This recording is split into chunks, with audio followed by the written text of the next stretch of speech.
Well, hello, boys and girls. Here we are when I feel like 8 o'clock, and yes, I'm in my bathroom. You know why? Because I have lost time. I have to find time for these videos, so I've decided to now start doing them before I get ready to go wherever I'm gonna go, real quick. So uh, don't look for a lot of study and so on and so forth like that. I read things, I'm going to throw them at you. I'm Pearl of Wisdom, and you're listening to my NHL Pearls of Wisdom, are you not?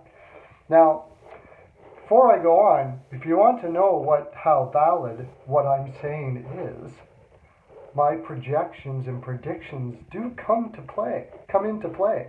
For instance, Laine is now talking about the reason why the negotiations aren't going well is because they are trying to establish that if he would have been used in a different capacity, that being in the top line, which he should have been on, by the way, he would have had far more points than he did. So they're working out their numbers based on whether he was utilized as a number one right winger, which he is. Now, I mentioned this in previous videos where I talked about how this could be a huge problem for the Winnipeg Jets. It already happened with Trouba. They were playing him as a 5'6" back in the day before his first contract and tried to pay him as a 5'6". Trouba sat out, was pissed, and became more and more pissed and never really got over it. He should have been playing higher. He was better than everybody else. And what's happening here, I believe, is the Winnipeg Jets are putting players in difficult situations. Because a player says, I should be getting more than this. And I should be playing higher in the lineup, which makes it tough in the room because he's basically saying, as a young player, I'm better than this player or that player or whatever that's been here longer than me. But the fact of the matter is, he was better than those players. And he was being played lower in the lineup. Now, you have Maurice coming out and saying, other players come up and say, well, I'd like to play up in that first right wing spot, but you gotta earn your stripes, is basically what he's saying. He's basically saying that Laine's too young, or Laine's young and he's got to earn his ability to play on that top line. Fuck that. The guy's a 30-goal scorer playing with Brian Little as his centerman. Little is, okay, a decent player. Most teams, though, really good teams, he'd be a third-line center. And obviously, the Jets think so too, because every year they go out and get a second-line center to play there, right? First, Stastny, Hayes.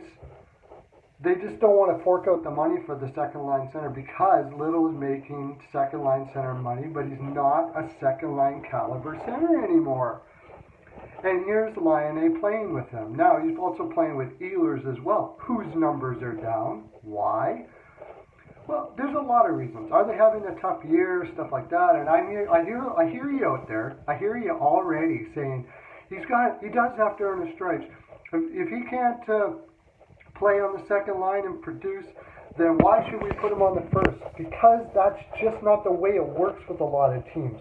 A guy with Laine's skill is on the top line. Period. He's playing with the most skilled player you can possibly get. It's just logical. Now, they want to add some depth through the roster. That's probably what they were telling him at the time. They probably want to add some skill through the roster. That's fine. But when you go to negotiations, you take that into account. You don't just sit there saying, well, you only got 30 goals this year. But you were the one that said, I was doing what you told me to do. You know full well I'm a 40, 50 goal scorer. I can totally relate to this. If I'm Laine's agent, I'm pissed. And I think Laine is handling this better than a lot of people would. I've heard that he loves Winnipeg and he wants to be in Winnipeg and all that stuff like that. But I think after the Trouba situation and now Laine, look at Ben Sherratt. They offered him the same money and he bailed. And is this because Winnipeg is a bad city to play on? I don't think so. Now, in that sense, he went to Montreal. You know, he probably has an affinity with Montreal. You might be able to play a pass on that, but I'm just saying that something smells bad here. It seems like they have this, at least the perception is possible, that what they've done is played players, younger players, lower in the lineup, so their next contract they can chintz on. And if that perception's out there, they're going to have more problems with negotiations down the road. I already mentioned this before. Now it's popped up again. I did this video just to kind of remind you that I kind of know what I'm talking about when it comes to hockey. So pass this video around, boys and girls, and subscribe to that little subscribe thing, the jigger. Hit the bell, and I'll send you a My NHL Pearls of Wisdom necklace, helicoptered to your door and signed by me.